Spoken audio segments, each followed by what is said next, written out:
2026 yil uchun yangilangan Suzuki Swift kompakt hatchbeklar segmentida o'zining o'rnini yanada mustahkamlayotgan zamonaviy dizayn, energotejamkor dvigatel va texnologik qulayliklari bilan avvalgi avloddan sezilarli farq qiladigan model sifatida taqdim etildi. Suzuki kompaniyasi ushbu yangi Swift'ni yaratishda aynan shahar haydovchilari, yosh avtokubchilar, tejamkorlikka ahamiyat beruvchi foydalanuvchilar va ishonchlilikni ustun qo'yadigan haydovchilarni asosiy auditoriya sifatida belgilagan. Shu bois 2026 Suzuki Swift nafaqat tashqi ko'rinish, balki ichki makon, xavfsizlik tizimi, boshqaruv dinamikasi va yoqilg'i sarfini optimallashtirish bo'yicha to'liq yangilangan. Avtomobilning tashqi dizayni zamonaviy shahar estetikasiga mos ravishda qayta ishlangan. Old qismi yanada kengaytirilgan radiator panjarasi, LED faralar, sportona shakllantirilgan bamperlar bilan yanada dinamik ko'rinishga ega bo'lgan. Ushbu dizayn o'zining ixcham o'lchamlariga qaramay, Swift'ni premium darajadagi ko'rinishga olib chiqadi.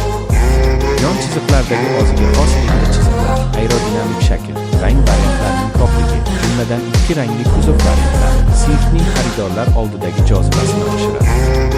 Korpusning qattiqligi oshirilgani tufayli aerodinamik samaradorlik ham yaxshilangan va shamol shovqinini minimallashtirishga yordam beradi. 2026 yilgi modelning o'lchamlari avvalgi avlodga nisbatan biroz o'zgargan. Avtomobil uzunligi bir necha millimetrga oshgan bo'lsa-da, umumiy og'irligi yengil materiallar qo'llanilgani sabab bir oz kamaygan. Shu bilan birga, gildirak bazasining kengayishi avtomobilning barqarorligini yaxshilaydi va ichki makonda qo'shimcha oyoq joyi taqdim etadi. Kompakt hatchbek bo'lishiga qaramasdan, Swift haydovchi va yo'lovchilar uchun yetarli darajada kenglik yaratishga muvaffaq bo'lgan. Tashqi dizayndagi eng asosiy o'zgarishlardan biri bu faralarning shakli va texnologiyasidir. Yangi LED faralar nafaqat ko'proq yorug'lik beradi, balki kechasi yo'lni kengaytiradi. Ustiga ustak 2026 Suzuki Swift ichki qismidagi texnologiyalar haydovchi qulayligi va xavfsizligini oshirishga qaratilgan. Masalan, yangi haydovchi ekran paneli to'liq raqamli bo'lib, undagi animatsiyalar juda ravon kuzatishga qulay. Displey haydovchi uslubiga, yo'l sharoitiga yoki yoqilg'i sarfiga mos ravishda turli rejimlarga o'tishi mumkin. Bundan tashqari, avtomobil qo'lni tanish tizimi, ovozli buyruqlar, Bluetooth 5.0 aloqa tizimi, simsiz telefon quvvatlantiruvchi bazaga ega. O'rindiqlar ergonomik jihatdan qayta ishlangan bo'lib, uzoq masofali yurishlarda charchashni kamaytiradi. Yon tayanchlar, bel qismi uchun qo'llab turuvchi amortizatsion shakl, bosh tayanchlarning optimal balandligi, bularning barchasi Swift'ni kichik avtomobil bo'lishiga qaramay, qulaylik darajasini yuqori pogonaga ko'taradi.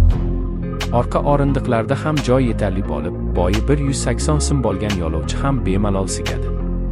Bagaj qismi ham oldingi modellarga qaraganda kengroq.